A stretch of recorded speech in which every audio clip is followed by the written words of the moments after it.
Akibat BPJS penerima bantuan iuran atau PBI dinonaktifkan, sejumlah pasien tidak bisa mendapat layanan kesehatan. Bahkan ada yang harus membayar secara mandiri agar tetap bisa berobat. Lalu bagaimana solusi ke depan agar masalah serupa tidak terulang? Kami akan diskusikan ini bersama dengan para narasumber. Bergabung lewat sambungan dalam jaringan ada anggota Komisi 9 DPR RI fraksi PDI Perjuangan Edi Wuryanto dan Ketua Forum Berdaya Konsumen Indonesia Tulus Abadi. Selamat pagi semuanya. Apa kabar dengan Tifal di sini? Selamat pagi Mas Tifal. Terima kasih semua sudah bergabung bersama kami. Perlu juga dipahami saudara bahwa kami sebetulnya sudah mengundang juga Direktur Utama BPJS Kesehatan maupun perwakilannya, ditambah juga perwakilan dari Kementerian Sosial untuk bergabung dalam diskusi. Namun hingga kami mengudara belum ada yang bisa bergabung untuk membahas lebih lanjut lagi soal ini. Walaupun kemudian Pak Edi ini kan sudah dirapatkan bersama dengan pimpinan antara pimpinan DPR dengan pemerintah. Beberapa kementerian juga ikut bergabung di situ, dihasilkan keputusan kembali reaktivasi status anggota PBI yang nonaktif dalam 3 bulan ini. Apakah ini akan benar-benar menyelesaikan masalah menurut fraksi Anda, Pak? Ya, secara jangka pendek solusi yang diambil sepakat antara DPR dan pemerintah baik ya. Artinya 11 juta harus dinonaktifkan kembali oleh Kemensos, dan itu perlu regulasi teknis kan, karena kalau nggak ada regulasinya nanti rumah sakit dan BPJS yang dirugikan.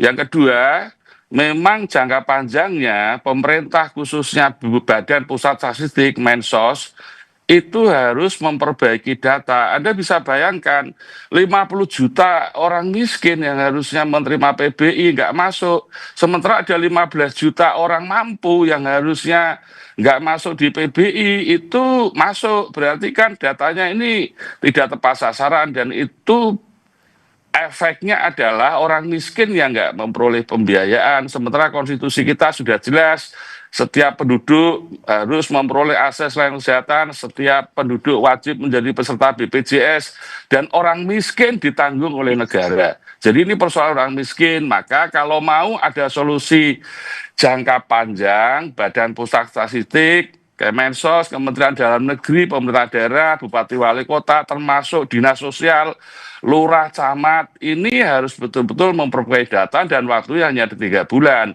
Saya pesimis dengan 3 bulan itu, karena pengalaman selama ini, persoalan data ini nggak selalu diselesaikan dengan baik. Oleh karena itu, Kemensos, terutama BPS, Kemendagri harus bekerja keras, ground checking harus dilakukan, door to door dilakukan, kunjungi orang-orang miskin, lalu pastikan mereka memperoleh PBI. Kalau misalnya orang miskin itu berubah menjadi mampu dan dia harus bayar sendiri untuk menjadi peserta mandiri, ya jelaskan dengan baik. Karena masyarakat sebetulnya butuh informasi yang baik. Mengingat bahwa pemutakhiran data ini suatu keniscayaan, perintah PP 76 2015, di situ bisa menghapus, di situ bisa mengganti, di situ bisa menambah, sehingga pemutakhiran data itu memang harus dilakukan 6 bulan sekali. Maka kalau hulunya ini nggak diperbaiki dengan baik oleh Kemensos dan BPS, yang kena siapa? Kemenkes, BPJS, Direktur Rumah Sakit, pasien, lalu perawat yang selama ini menangani pasien, hubungannya dengan pasien dekat sekali, menjadi tumpahan kemarahan. Ini kan menjadikan ekosistem kesehatan nasional kita tidak bagus. Maka Pak Mensos kan sudah mengakui bahwa 40% itu tidak tepat sasaran. Dia sudah tahu itu masalah. Tapi bagaimana dia menyelesaikan? Ya ini harus bertanggung jawab dong pemerintah. Kalau tidak nanti saling salah menyalahkan. Kalau Anda melihat, sorry saya potong Pak, kalau melihat saat pernyataan disampaikan beberapa pihak dalam rapat hari Senin waktu itu, Mensos bilang ada data yang berubah, kemudian Dirut BPJS bilang ini bergantung lagi ikut data dari Kementerian Sosial, dari Menko juga bilang anggaran yang keluar sama saja, nggak ada yang lebih, nggak ada yang kurang, sehingga menurut Anda hulunya memang bermasalah di data itu atau ada hal lain Pak Edi? Hulunya yang bermasalah. Jadi Kemenkes sama BPS memperoleh data PBI itu sumbernya kan dari Kemensos. BPJS ini tukang bayar.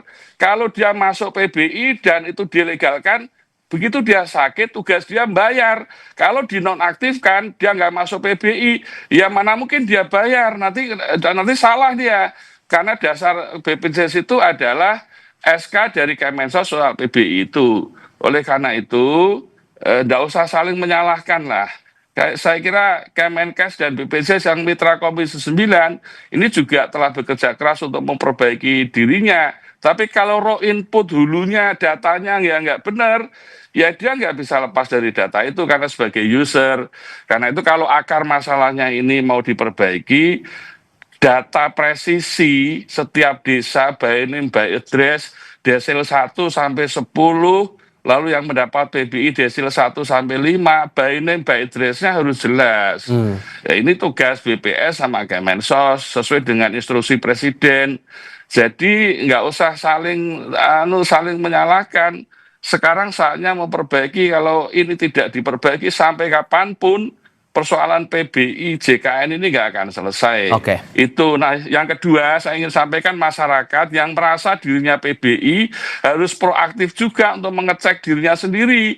Dia bisa datang ke kantor BPJS, dia datang ke dinas sosial, dia bisa menggunakan online yang sudah disediakan oleh BPJS dan pemerintah. Kan banyak media untuk melihat status kepesertaannya yang PBI JKN ini. Jadi dengan demikian pemerintah yang memperbaiki, masyarakat juga proaktif, waktu 3 bulan baru kemudian bisa diselesaikan dengan baik, sehingga nanti akan terlihat siapa desil 1 sampai 5 dan siapa yang berhak memperoleh PBI APBN.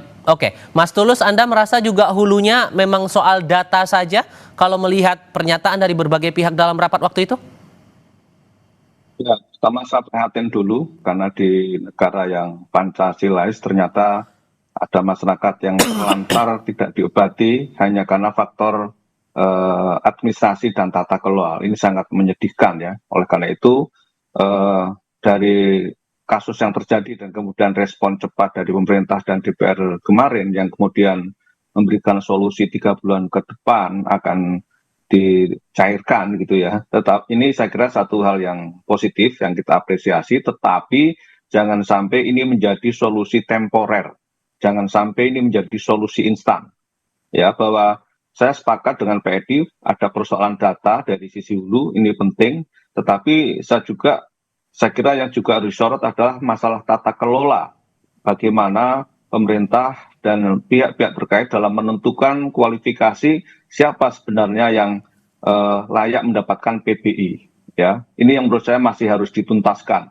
Misalnya ya, ada indikator yang menurut saya juga bagus, orang yang dengan indikator medis kronis itu mestinya dimasukkan dalam penerima PBI. Karena dengan kondisi ekonomi makro yang saat ini menurut saya belum baik-baik saja, kemudian ada 11 juta orang yang mengalami peningkatan ekonomi, saya masih ragu ya kalau kemudian orang tersebut 11 juta itu dikeluarkan dari status PBI karena kemudian mengalami peningkatan ekonomi. Bahwa selama ini ada data yang tidak tepat, ya menurut saya itu memang faktualnya seperti itu.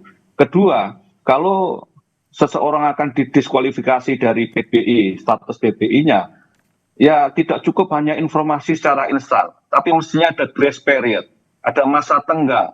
Ya, si konsumen, si pasien itu diajak bicara, sebulan sebelumnya dikasih tahu, bahwa kamu akan dinonaktifkan. Nah, dalam situasi seperti itu kan ada ruang diskusi, ada ruang debat, apakah memang dia memang layak dikeluarkan atau sebaliknya. Karena di lapangan yang saya baca di medsos, banyak masyarakat yang juga merasa aneh. Karena apa? Karena dirinya dikasih kualifikasi PBI, padahal dia merasa mampu. Nah, ini kan juga kesalahan-kesalahan yang selama ini tidak dilakukan dengan baik dalam konteks menentukan kualifikasi dan tata kelolanya. Jadi saya kira krusial poinnya adalah selain data adalah tata kelola diperbaiki, ya sehingga betul-betul orang yang berhak untuk PBI itu memang punya status sosial, ekonomi dan kesehatan yang penting, dan kemudian tidak salah di dalam mengkualifikasi bahwa yang bersangkutan adalah layak dan tidak layak PBI. Kalau kemudian data jadi hulu yang membuat akhirnya masalah seperti ini muncul, Pak, muncul pandangan begini, jangan-jangan di level terkecil daerah pemutakhiran data tidak berjalan maksimal juga, sehingga dari pemerintah daerah di level tingkat 2, tingkat 1 sampai ke pusat pun datanya juga salah. Begitu kan Mas Tulus? Iya, pemutakhiran itu kan proses. Nah, kami sering mendengarkan ada masukan-masukan dan juga keluhan ketika terjadi pemutakhiran itu.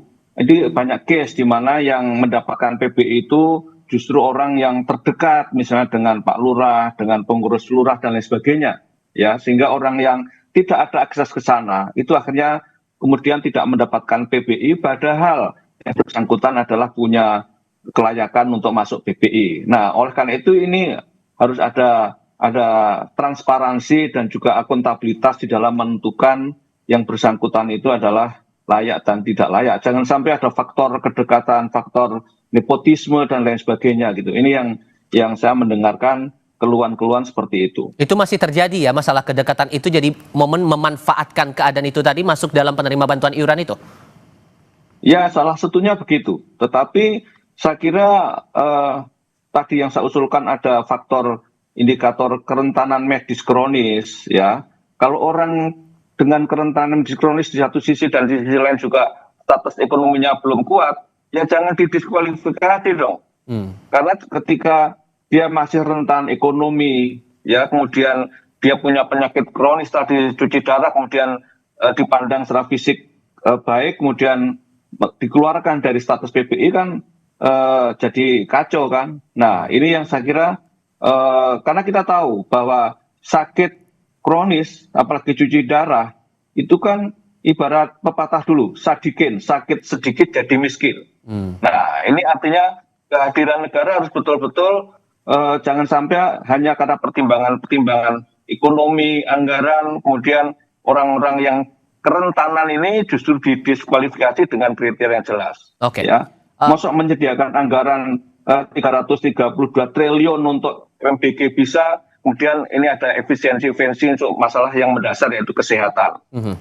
Pak Edi, karena sudah ada beberapa penerima bantuan iuran yang nonaktif, pada akhirnya mereka terpaksa mengeluarkan uang pribadi demi bisa melanjutkan pengobatan apapun di layanan kesehatannya. Nah, dengan kondisi seperti ini, apakah sesungguhnya dalam aturan hukum atau kebijakan yang ada sejauh ini memungkinkan tidak penggantian uang bagi mereka yang harusnya menerima iuran itu diganti duitnya? Orang miskin desil 1-5 dia punya hak, negara punya kewajiban. Jadi kalau ada orang miskin sampai bayar sendiri, berarti kita semua yang dosa, negara dosa, pemerintah dosa, nggak boleh. Yang kedua, yang penting diaktifkan saja. Dia masyarakat tuh nggak butuh kok diganti duitnya, itu nggak butuh kok. Asal dia yang 54 juta harus masuk itu dimasukkan. Yang 15 juta yang mampu, yang harusnya dia keluar dari PB keluarkan. Jadi ada ketegasan di situ. Nah, soal penggantian saya pikir kok itu terlalu jauh ya. Masyarakat juga nggak mengharapkan itu. Yang miskin dia dapat PB aja, masyarakat miskin sudah sangat senang sekali.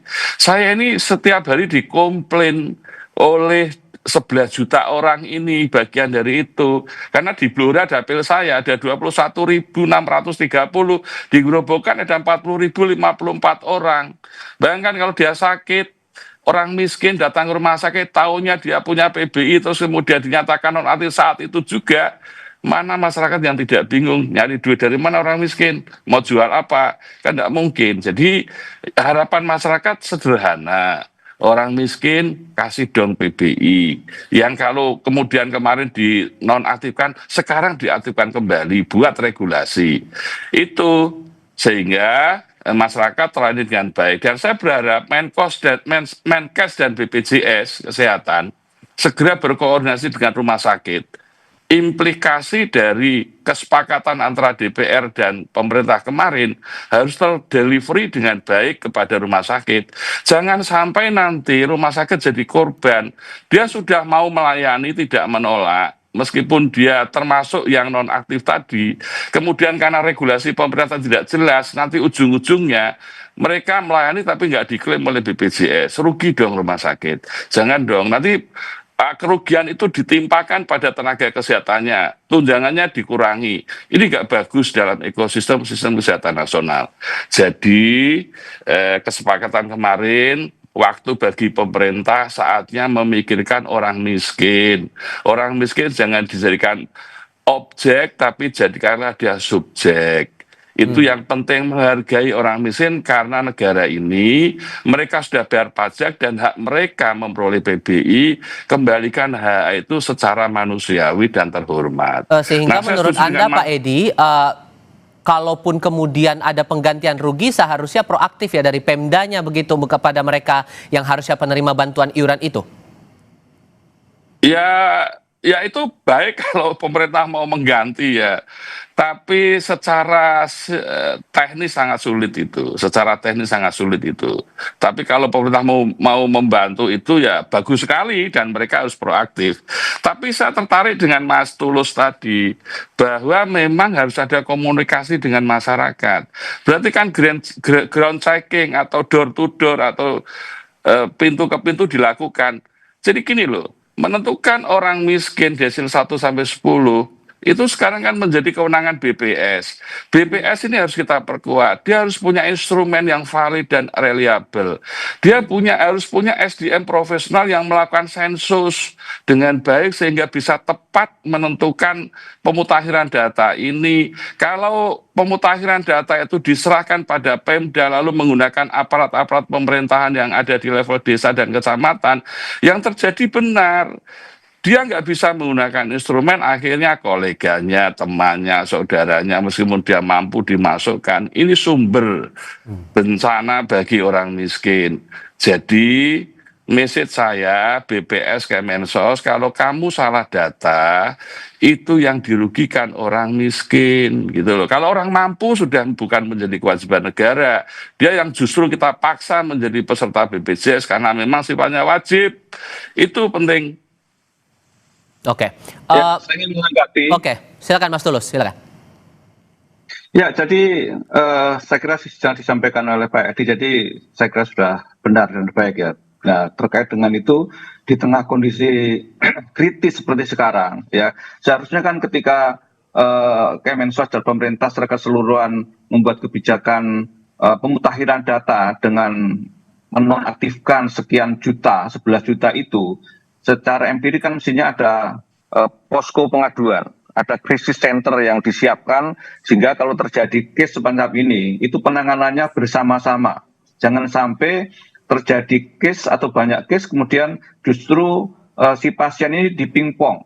Ya, kemarin misalnya dari kasus itu kan sangat sadis. Ini saya kritik kepada rumah sakit ya, bahwa rumah sakit itu tidak boleh menolak pasien dengan kondisi apapun. Ini mandat undang-undang. Ya, apakah itu JKN atau non JKN, yang penting harus ditolong dulu. Nah, dalam kasus ini kan banyak pasien yang sudah disuntik mau dieksekusi cuci darah, ternyata dia non aktif dihentikan. Ini kan tidak manusiawi, ya. Ini dari si manajerial jelas kesalahannya pihak rumah sakit. Nah, tetapi dengan 11 juta yang dinonaktifkan, harusnya kan ada posko bersama untuk penanganan pengaduan yang muncul. Mosok kalah sama lembaga konsumen yang membuka posko pengaduan. Dalam arti jangan sampai begini. Dalam kasus yang kemarin kan si pasien dinonaktifkan, kemudian ke rumah sakit, sama rumah sakit disuruh ke BPJS. Dari BPJS disuruh ke Kemensos atau Dinsos. Dari Dinsos nanti disuruh ke rumah sakit lagi. Ini macam apa gitu. Artinya dengan kondisi itu kan harus ada penyelesaian yang sifatnya tuntas, tunggal, dan kemudian masyarakat yang sedang sakit itu tidak dipingpong. Ingat ya, masyarakat yang sedang sakit, konsumen yang sedang sakit, itu kondisi psikologisnya kan tertekan, asimetri informasi dan segala macam, masih dibebani dengan kasus-kasus seperti ini. Ini tidak manusiawi. Gitu. Nah, kalau kemudian kembali ke pertanyaan yang sama seperti saya berikan ke Pak Edi, Mas Tulus, memungkinkan tidak ruang untuk penggantian uang buat mereka? Karena logikanya gini, mereka yang harusnya terima bantuan iuran dengan alasan mereka terdesak ekonomi, malah terpaksa keluar uang, sementara untuk bertahan hidup saja mereka kesusahan. Ya, itu sangat mungkin dan harus dilakukan. Ya, karena ada kesalahan fatal tata kelola yang kemudian dengan pembelajaran yang tadi harusnya justru tadi yang saya katakan dengan buka posko pengaduan, maka salah satu cara tadi agar yang sudah membayar dan sudah kadung bayar harus dibalikin ya, karena itu adalah kesalahan bukan kepada si pasien gitu. Justru ini yang saya kira dengan ini masyarakat bisa berbondong-bondong ke posko yang disediakan oleh BPJS atau yang lainnya sehingga penyelesaian itu sifatnya komprehensif, ya bukan di pingpong. Oke, masalah komunikasi antara BPJS dengan Pemda juga ini menarik dicermati. Menurut Anda Pak Edi, sejauh mana perbaikan komunikasi dua lembaga ini harus dilakukan agar masalah penerima bantuan iuran ini nggak lagi ada drama masalah tidak tepat sasaran, salah alamat dan yang lain-lain? Ya, selalu koordinasi antara pemerintah pusat dan pemerintah daerah yang bermasalah. Karena apapun menyelesaikan data ini, keterlibatan pemerintah daerah sangat penting. Dan itu di bawah koordinasi Mendagri. Sehingga tadi di awal sudah saya sampaikan, kalau mau data presisi ini sistemnya baik, maka Badan Pusat Statistik yang memperoleh instruksi Presiden harus dikuati. Kedua, Kemensos. Ketiga, Kemendagri. Kemendagri menggerakkan seluruh bupati, wali kota, camat, sampai level lurah desa. Ini koordinasi ini menjadi kunci. Nah, negara ini lemahnya kalau suruh sinkronisasi, harmonisasi, koordinasi itu lemah. Yang ada nanti saling menyalahkan. Ini saya kira Pak Presiden atau Menko punya kesempatan 3 bulan untuk memperbaiki data ini. Kalau tidak, ada Undang-Undang Dasar 1945 yang dilanggar, hak orang miskin, ada prinsip-prinsip kemanusiaan yang dilanggar, orang yang harusnya bisa diselamatkan hidupnya menjadi tidak bisa gara-gara ini. Nah, ini saya kira message penting untuk pemerintah. Kalau BPJS Watch bilang kalau urusan ini yang jadi leading sektor adalah Kementerian Sosial karena hulunya ya data itu tadi. Anda sepakat soal itu Pak Edi? Oh ya, jadi memang ini Kemensos. Dulu kan Kemensos punya data namanya DTKS. Nah, sekarang digeser ke DTSEN agar datanya tunggal. Nah, Kemensos ini instrumen yang dipakai adalah Badan Pusat Statistik. Jadi memang ini wilayah Kemensos dan BPS. Soal kerjasamanya dengan Kemendagri itu kan soal lapangan. Tapi siapa yang paling bertanggung jawab? Ya Kemensos dan BPS dong. Sesuai dengan instruksi Presiden. Oke. Anda sepakat juga Mas Tulus bahwa ini leading sektornya Kemensos karena memikirkan bahwa koordinasi lintas kementerian lembaga saja masih ada, bisa dibahasakan masih ada ego sektoral, bahkan ke Pemda pun ternyata sinkronisasinya belum berjalan maksimal, merujuk dari kasus ini. Ya tentu saja kalau pada konteks sosial ekonomi memang kewenangannya Kemensos, tapi kan BPJS Kesehatan juga tidak bisa melempar itu semata-mata karena urusan Kemensos. Makanya tadi saya usulkan ada indikator medis kronis, itu kan yang punya data adalah BPJS Kesehatan. Nah kalau itu diharmonisasikan antara aspek sosial ekonomi dan indikator medis kronis kan ketemu, sehingga tidak ada orang yang kemudian dinyatakan tidak mampu, ya ternyata memang dia mampu, dan terbalik bahwa kemudian banyak orang yang miskin dinyatakan ternyata dia tidak miskin gitu. Nah ini yang tadi saya katakan, jangan sampai ini saling lempar sehingga tidak ada sinergi yang komprehensif antar BPJS Kesehatan, Kemensos, Kemenkes dan lain sebagainya. Ya, jangan sampai masyarakat menjadi korban karena masalah tata kelola. Jadi menurut saya bukan hanya soal datanya saja, tapi bagaimana perbaikan tata kelola di dalam menentukan kualifikasi bahwa seseorang itu PBI atau tidak PBI. Bahkan kalau perlu, yang sering saya usulkan juga, kelas mandiri kelas 3, itu juga kerentanan ekonomi, ya, mandiri kelas 3. Sehingga pada titik tertentu mandiri kelas 3 itu juga harus dikeluarkan menjadi anggota PBI. Karena banyak yang nunggak, ya kan. Mayoritas kan yang mandiri kelas 3 ini menunggak. Dan ini kan paradok kasus di lapangan ini. Di satu sisi banyak orang yang didiskualifikasi dari PBI, tapi di sisi lain pemerintah menggratiskan atau membebaskan atau memutihkan sekian juta anggota PBI mandiri yang menunggak. Nah, menunggaknya apa? Ya karena masalah sosial ekonomi juga. Ya, kelas mandiri kelas 3. Ini juga rentan ekonomi yang pada titik tertentu ini juga bisa digeser menjadi anggota PBI. Gitu.